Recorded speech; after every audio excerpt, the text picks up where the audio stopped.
Today we're looking at the Sofirn SR12, and this is the new SFT25R flashlight that Sofirn have just released. It's that round LED in there for extended throw, and this light produces 1,450 lumens, 400 meters of throw as well, which is pretty impressive given how small that bezel is. It's pocket friendly, and yeah, I think it's a perfect example of a great value, long range flashlight that you can just chuck in the bag, put in your pocket, and not worry about. And Sofirn have even managed to include a buck driver for regulated output, which is mostly unheard of in these budget flashlights. So let's have a look at what you get in the box. So of course you get the SR12 itself. Sofirn always include a battery. It's a Sofirn branded battery there, 3000 milliamp hour cell.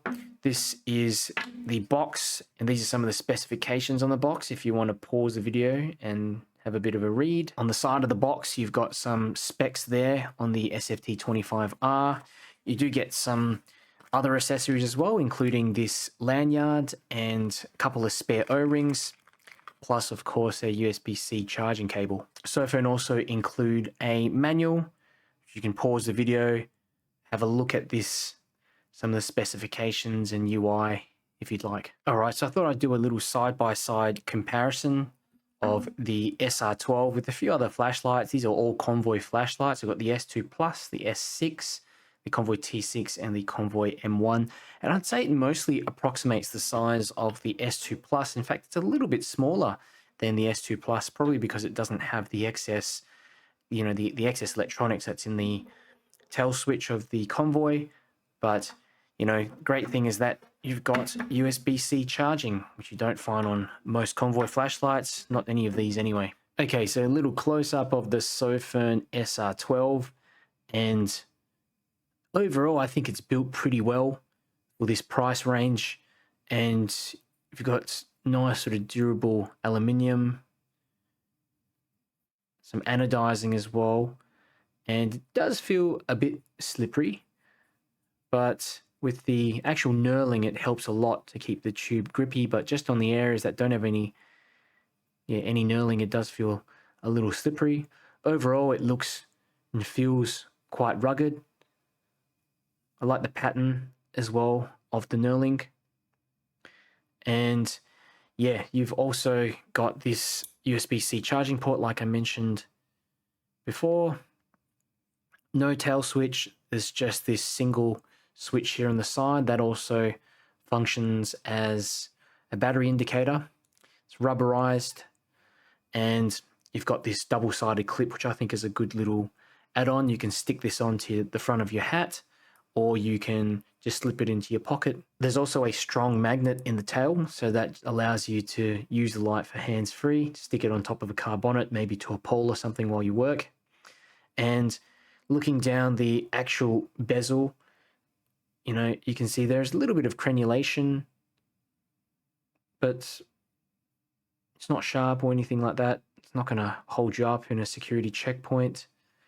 And you can see that SFT25R in there, that round die surface there. So that's going to make it a lot easier to focus. I'm glad that Sofirn are starting to use these in their lights now. Smooth reflector, glass lens as well on the front, and of course, like I mentioned before, this thing includes a regulated buck driver. And yeah, I don't think Sofirn have included one of these drivers on most of their smaller lights like this. So yeah, I think that's a really good thing that they've done. And you know, for the lay person, that just means that, you know, that you're going to get ongoing sort of constant current running through to that LED. So yeah, it's going to be able to retain, kind of hold its brightness for longer. It's also more efficient. Okay, so I thought I'd go through a quick demonstration of the UI. So from off, you can press and hold to get into the moonlight mode. Okay, and then from there you can press and hold, and it goes from eco, low, medium, high, like that, and just cycles eco, low, medium, high.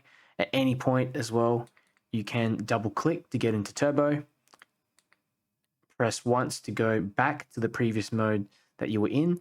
Interesting thing is that you can go into turbo by double clicking and then double click again to get into moonlight. So I don't know when you'd use this kind of function, but it is available. There is also a strobe mode, so triple click. Okay, it does have memory mode as well. As you can see, it doesn't memorize the moonlight mode, but it does memorize any other mode in there besides turbo and strobe, like that.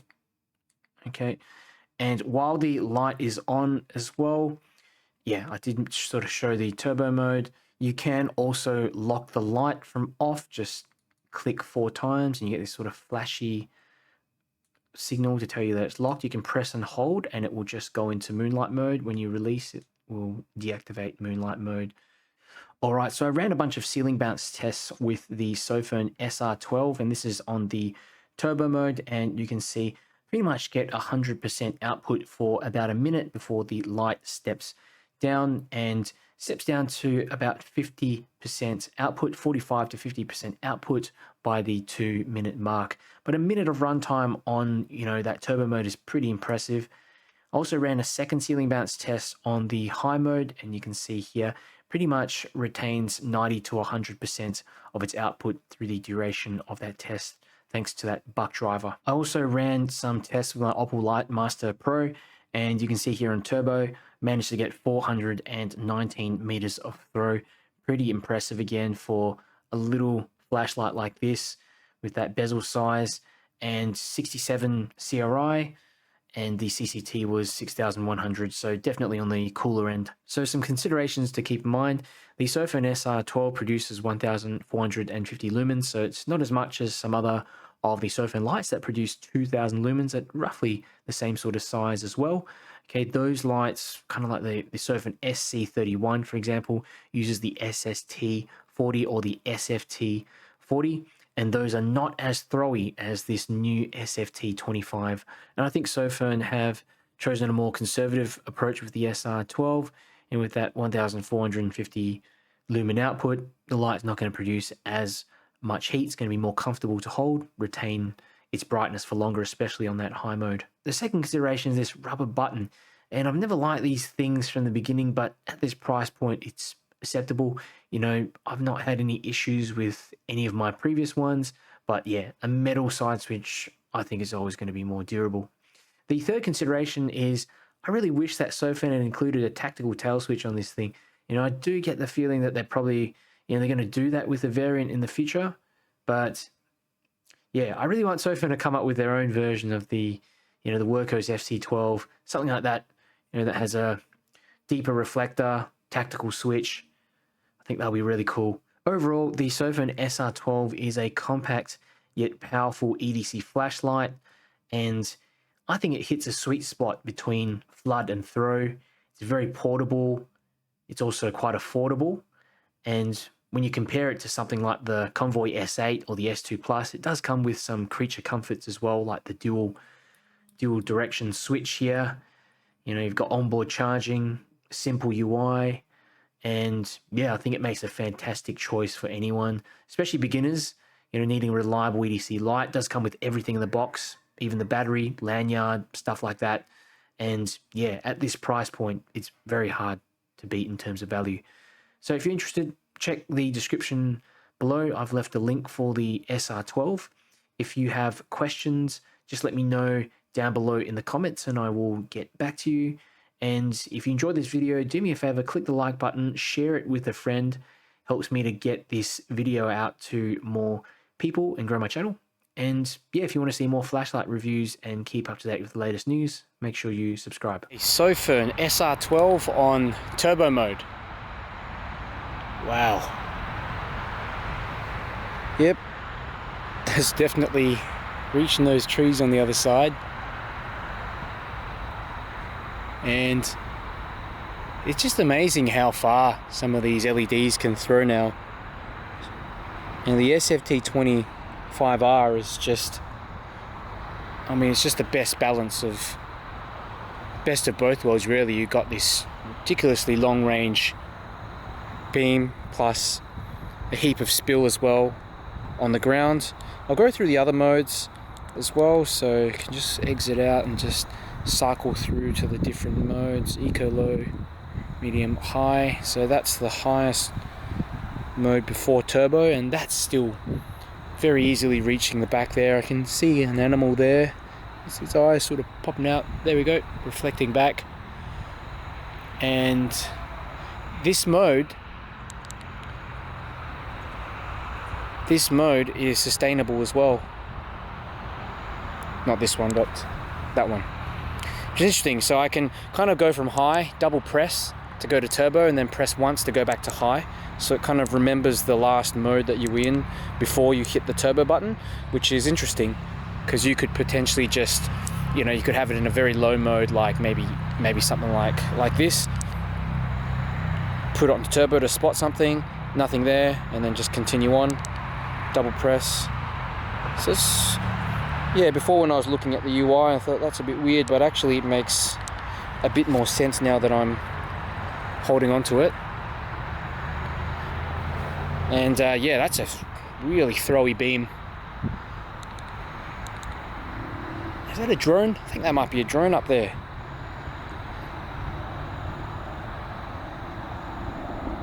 No, that's a helicopter. So I'm going to go for a bit of a walk, and I'm going to show you the beam profile.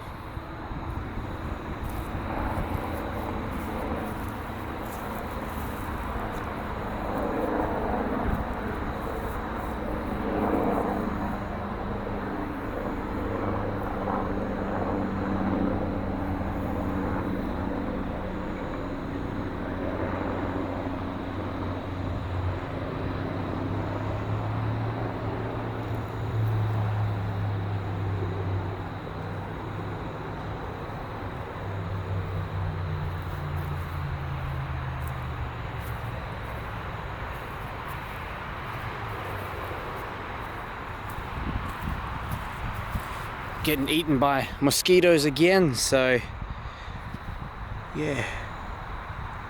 Well, I do like that high mode, and at the moment I tell you what, it's getting pretty hot. On that turbo mode I can barely touch the head of it, but the battery tube's fine. The head does get pretty hot, and I reckon the rest of the body's gonna get hot soon, but that's what you get when you have a pocket rocket like this. It's still okay, still holding the battery tube. I'd probably leave it on the high mode at the most if you're using it for sort of sustained run times. Sofirn SR12 on turbo. Concentrated, really concentrated beam. There's people behind me. Freaked me out for a second. And we'll go through all the different modes. So you got eco low, medium, high, eco low, medium, high. And especially for such a short range like this, you're not going to need to go in anything more than medium, like this even. That's good enough.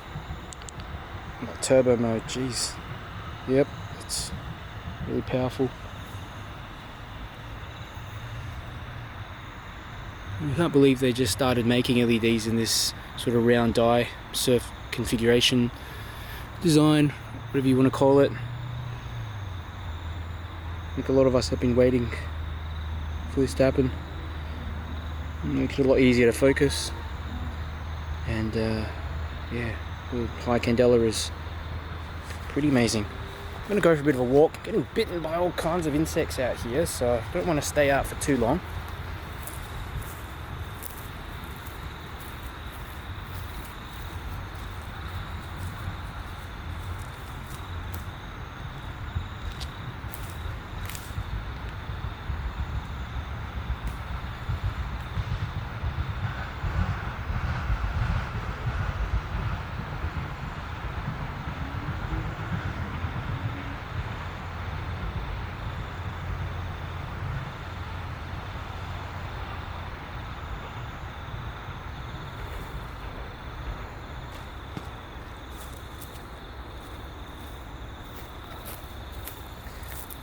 Probably the only thing I find tricky about this light is finding the button in the darkness.